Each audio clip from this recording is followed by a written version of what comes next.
Good morning, everyone. Today is Saturday, and as usual, samahan niyo po akong to go around the garden. Let's check what has changed over the last 7 days. Nung nakarang linggo kung saan inikot ko po kayo, tingnan natin kung may mga nagbago ba. And of course, there are. And as usual, gagawa tayo ng, I'll show you the harvest. Kasi weekend nga po, we need to harvest those that we need over the next few days. So yung cucumbers, yung eggplants. I'm not sure if we can harvest the okra, but last week po I showed you the okra was flowering, and after 7 days may okra na po tayo na bunga. So join me and let's tour around the garden.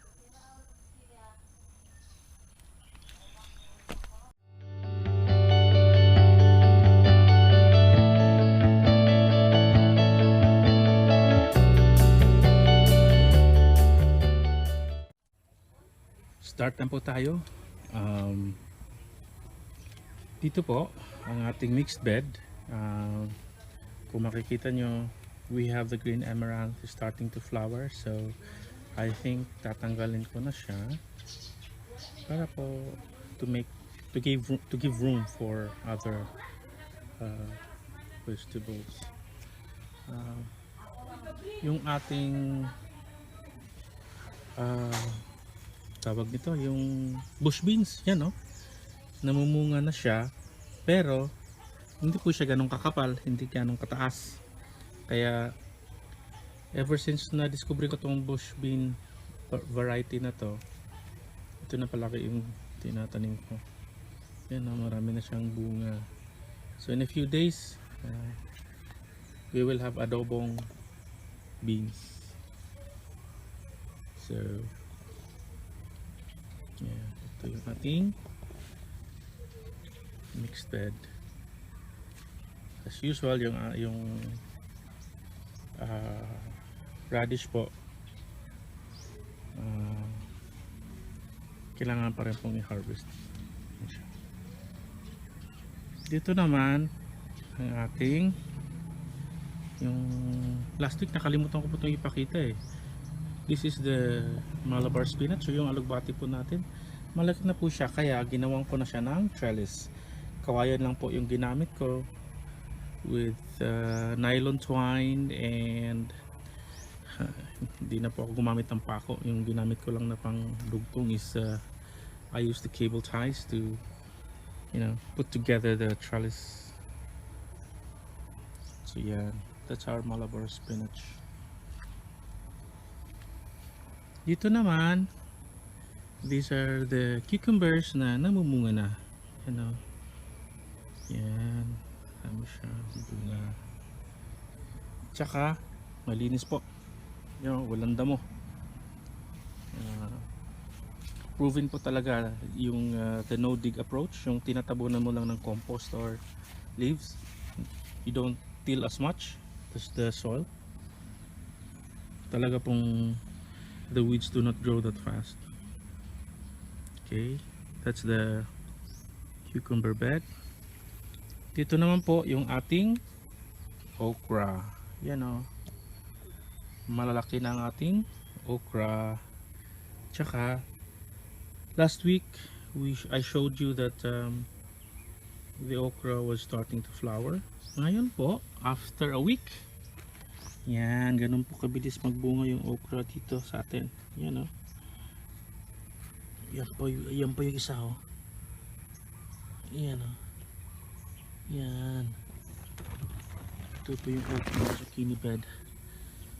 May konting sad news po tayo. We have a little bit of disappointment kasi one of our zucchini is I think not surviving, so, and the other one is having a hard time. So well, that's the reality of growing. That should not discourage us from still continuing with growing your own food. Ganyan po talaga, you can't have everything. So yan, pero yung dalawa naman po okay, they're doing fine. And that's the one of the zucchinis. Yan yung other one, malaki na po siya. So yeah, this is the okra bed.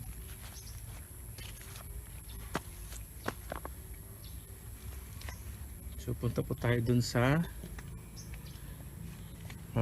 towards the end of the garden where we planted the eggplant that never disappoints. This Morena variety is really productive. As you can see, marami po siyang bunga, no? And we need to harvest these.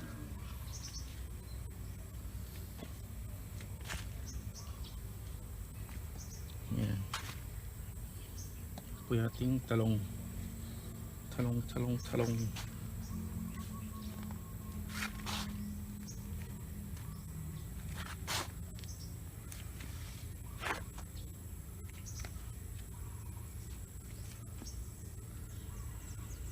Over here yung ating square bed. We're starting to finish up on the harvesting ng ating pak choy, yung pechay bagyo, pero meron pa pong natitirang mga malaki, so we will harvest this also. Yan. Yung green amaranth natin starting to flower po, so I will select which one to really go to flower and weather, and yung iba po we will pull it out para taniman ng ibang gulay. Yung ating corn bed, yan, may corn na po tayo, you know, yung nagsiself na po siya, nagsistart na po siyang lumaki, you know. Ito nga, malaki na yung isang corn eh, saka nagsistart na siyang mag dry. So maybe this one, probably next weekend kakaroon na tayo ng harvest. So we will have the harvest. Yan. So this is the corn bed.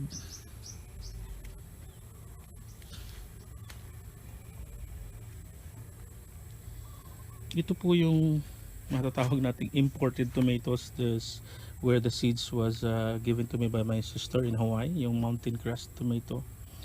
So far they're doing good. One did not survive there. I pulled it out. I think meron siyang leaf curl disease.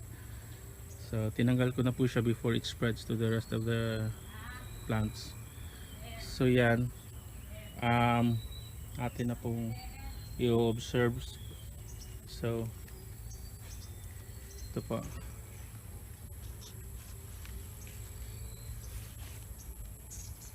Tsaka konting tip, meron po tayong tip regarding how to grow eggplants. Itong eggplants na to, yan, isa, dalawa, tatlo, yan. These are the eggplants that I planted around March this year, and now it's November, so nagmature na po siya, and then I decided to cut them off. But what I did was cut the plant at the base po. Not sure kung makikita nyo, but dito ko po siya pinutol dyan. So ang mangyayari po nyan, magpapatubo po siya ng side shoots. That is, of course, if your soil is healthy and you keep it weeded po para walang competition, and then tutubo po siya ulit and you have new eggplant. So ito po, kung makikita nyo, yan o, dami niyang side shoots, and in fact flower na po siya. So that's how you grow eggplant, basically, from yung dati na pong malaki, no? From cuttings. Yan. Tawag po dyan ratooning. So yan. So if you have a 7-year-old or a half a year old eggplant, don't pull it out. Instead, cut it at the base. Leave about 2 inches of the stem and take care of it. Water it as if it's a seedling again, and I'm sure you'll get a new eggplant. So ito yung corn bed natin. Yung last batch po, malalaki na.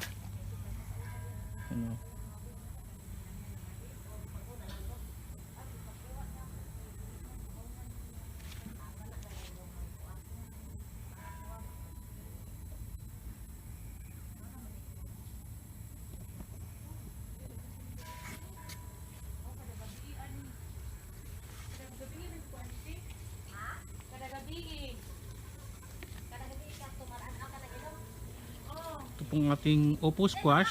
Namumulaklak na. And di na po tatagal and we will have opo squash growing po. So it has started to spread across the entire trellis.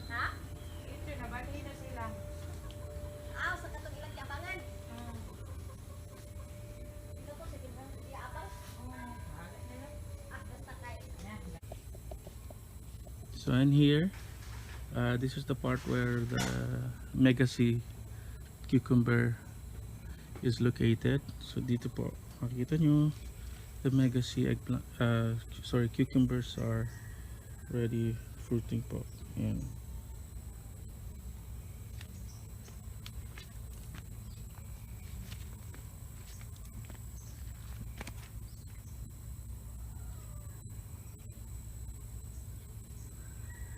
Yan. And it has a lot of flowers. So flowers means cucumbers. Ito yung ating opo squash.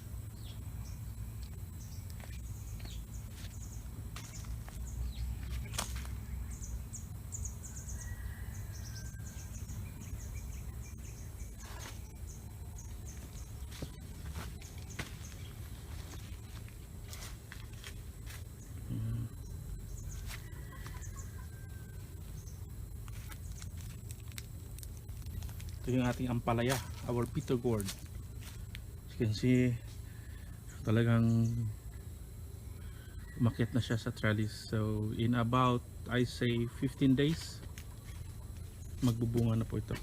We'll have bitter gourd.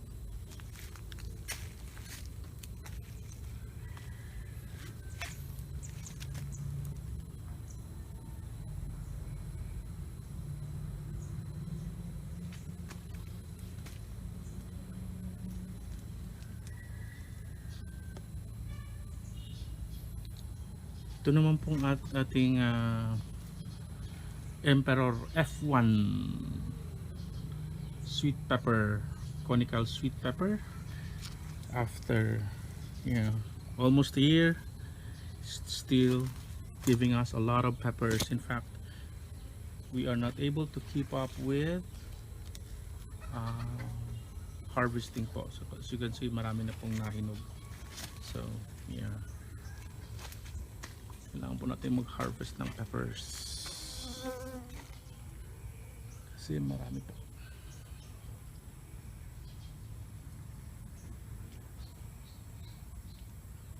Yun po, tingnan nyo po yung peppers natin, ang dami pa po. Ayan, kailangan po talaga natin mag-harvest na kasi nangkahulog na lang po.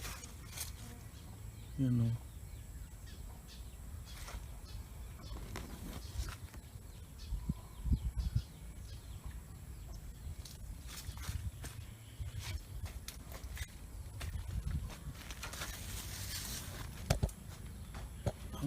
Ang tangkad na po ng peppers natin.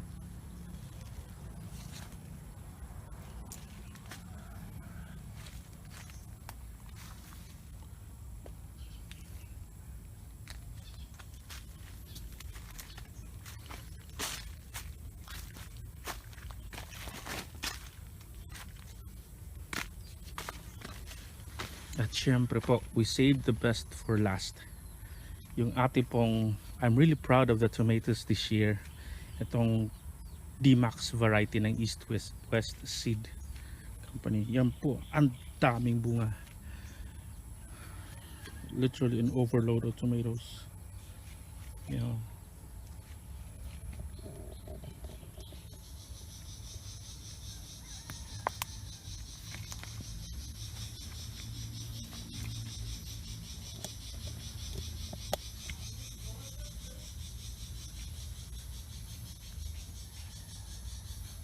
At saka, I think I saw a bunch that's starting to ripen pa. There you go. I'm not sure if nakikita nyo.